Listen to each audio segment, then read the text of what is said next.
score this game a 9 out of 10, and this is why.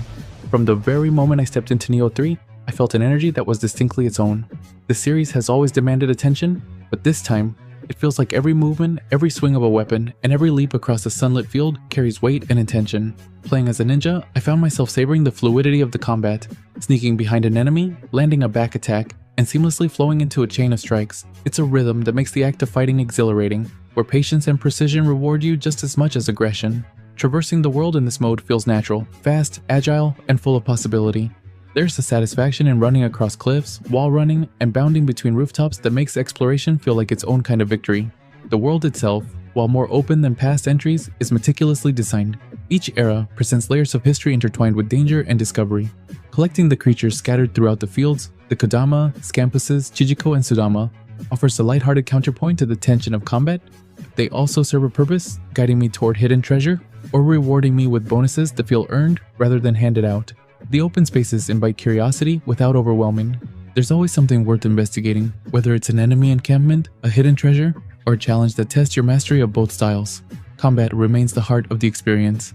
Switching between samurai and ninja styles on the fly isn't just cosmetic. It alters the way the game asks you to think and move. Samurai mode retains the deliberate, stance-based timing I've loved from previous games, demanding patience and respect for enemy patterns. Ninja mode, on the other hand, transforms encounters into bursts of exhilarating action. Even when I misjudged a move, the system encourages adaptation.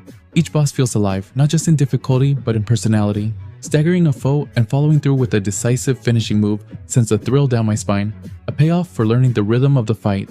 Progression in Nioh, 3 rewards, exploration, and experimentation. Weapon familiarity, skill trees, and stat upgrades all intertwine to create a sense of growth that is both immediate and long-term. Switching weapons and adjusting abilities isn't tedious.